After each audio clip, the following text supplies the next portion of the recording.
दरम्यान पाकिस्तानच्या हल्ल्यानंतर उत्तराखंड सरकारने सर्व रुग्णालयांना हाय अलर्टचे निर्देश दिलेले आहेत। रुग्णालयातले डॉक्टर आहेत आणि कर्मचारी यांच्या सुट्ट्या सध्या रद्द करण्यात आल्या आहेत। केंद्रीय आरोग्य मंत्रालयाच्या सूचनांनुसार उत्तराखंडचे आरोग्य सचिव डॉक्टर आर राजेश कुमार यांनी रुग्णालयांमध्ये 12,000 बेड्सची संख्या निश्चित करण्याचं सांगितलंय।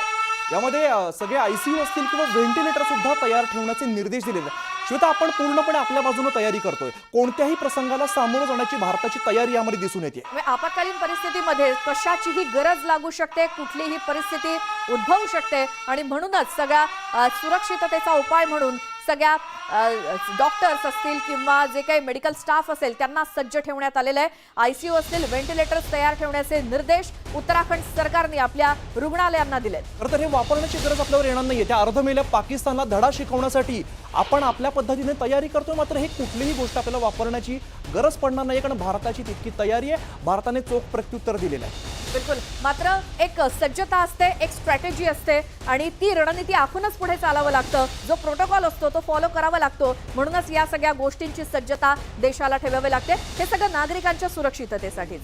पाकिस्तानच्या हल्ल्यानंतर इंडिगोने सर्व विमान उड्डाणं 10 मे पर्यंत रद्द केलेली आहेत। मोठी बातमी समोर येते आहे, 10 मे पर्यंत सर्व विमान उड्डाणं ही रद्द करण्यात आली आहेत। त्यामध्ये श्रीनगर, जम्मू, अमृतसर, लेह, चंदीगड, धर्मशाला, बिकानेर, जोधपूर आणि किशनगड सोबतच राजकोट इथे जाणाऱ्या आणि येणाऱ्या सर्व विमानांची उड्डाणं सुरक्षेच्या दृष्टीने रद्द करण्यात आली आहेत। प्रवाशांच्या सुरक्षेसाठी हा महत्त्वपूर्ण निर्णय घेण्यात आलेला आहे। 10 मे पर्यंत ही जी उड्डाणं आहेत या महत्त्वाच्या शहरांची उड्डाणं ही रद्द करण्यात आलेली आहे। कारण या सगळ्या पार्श्वभूमीवर म्हणजे आता जर आपण बघितलं आकाशात हवेमध्ये जो काही क्षेपणास्त्रांचा मारा सुरू आहे त्या पार्श्वभूमीवर एक सुरक्षिततेचा उपाय म्हणून विमानांची उड्डाणं रद्द केली गेली आहेत। त्यामुळे 10 मे पर्यंत या सगळ्या भागामध्ये विमानं उड्डाणं होणार नाहीत। आता भारताचं एक कायमच धोरण राहिलेलं आहे, आपल्या नागरिकांची सुरक्षा सगळ्यात आधी आपण बघतो आणि याचाच हा निर्णय आता बघायला मिळतो। 10 मे पर्यंत सगळी ही जी उड्डाणं ती रद्द केलेली आहे। आणखी एक मोठी बातमी येते, जम्मू आणि उधमपूरसाठी विशेष रेल्वे गाड्यांचं नियोजन करण्यात आलंय। जम्मूहून सकाळी 11:15 वाजता पहिली ट्रेन रवाना झाली, तर दुसरी ट्रेन ही 12:45 रवाना होईल आणि रात्री संध्याकाळी 7 वाजता सुद्धा जम्मूहून विशेष ट्रेनचं आयोजन करण्यात आलंय। तिथे विमान उड्डाणं रद्द केली आहेत, मग त्याला पर्याय म्हणून अधिक ट्रेनचं नियोजन करण्यात आलंय। अतिशय महत्त्वाची बातमी, जम्मू उधमपूरसाठी विशेष रेल्वे गाड्यांचं नियोजन करण्यात आलेलं आहे। जम्मूहून सकाळी 11:15 वाजता पहिली ट्रेन धावणार आहे, तर दुसरी ट्रेन जी आहे ती 12:45 आहे आणि रात्रीची ट्रेन ही 7 वाजता जम्मूहून या ट्रेनचं नियोजन करण्यात आलंय।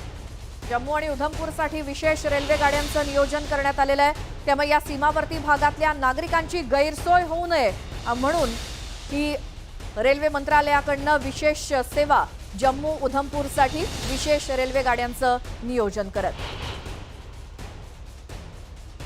तर पाकिस्तानच्या हल्ल्यानंतर उरी मधल्या परिस्थितीमध्ये अगदी तणावपूर्ण परिस्थिती आहे। उरी सेक्टर मधल्या वेगवेगळ्या भागामध्ये त्यापैकी लगामा असेल, सलामाबाद, कलगी, नौपोरा, रझारवानी, थाजल आणि इतर भागांना त्याचा फटका बसलाय। उरीमध्ये अगदीच अनेक महत्त्वाचे आपले भाग आहेत, मात्र अनेक घरांसह व्यावसायिक इमारतींचं यामध्ये नुकसान झालेलं दिसतंय। त्यामुळे अमित, आपण बघितलं तर लोक ना आपलं घर सोडून दुसरीकडे जाणं पसंत करतायत आपल्या सामानासकट।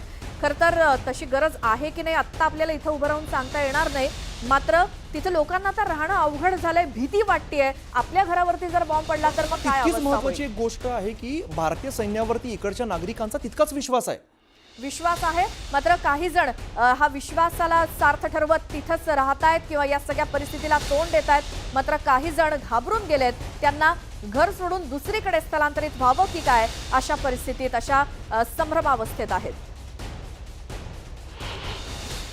नामला के बहुत खतरनाक हालात हैं, वहाँ गोलाबारी ज़बरदस्त हो रही है, पर 2-4 दिन से गोलाबारी चल रही है। हम वहाँ से भाग के आए उड़ी रात को मस्जिद में रहे, अपनी जान बचाए और बच्चों को बचाया।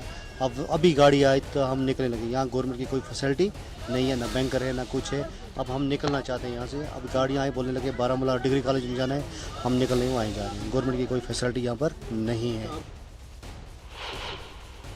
रात को बहुत शेलिंग हुई, गोलाबारी हुई, जिसमें मकानों के शीशे टूट के सब छोटे बच्चे डर गए बहुत। कोई बंकर की स्थिति नहीं थी जिसमें हम छुपते, खाली मकान में थे जो जिसके धमकी लगती शीशे टूट जाते थे। जी हाँ, अभी बारामूला बोलने ले जाएंगे पसंद। आपको लगता है ये बंद होना चाहिए? ये बंद होनी चाहिए, इसमें हमारा बहुत नुकसान हो गया। कोई बंकर नहीं है हमारे को छुपने के लिए, कोई कुछ नहीं। हम बाहर बैठे हैं समझे, जैसे मकान है तो मकान क्या करते हैं।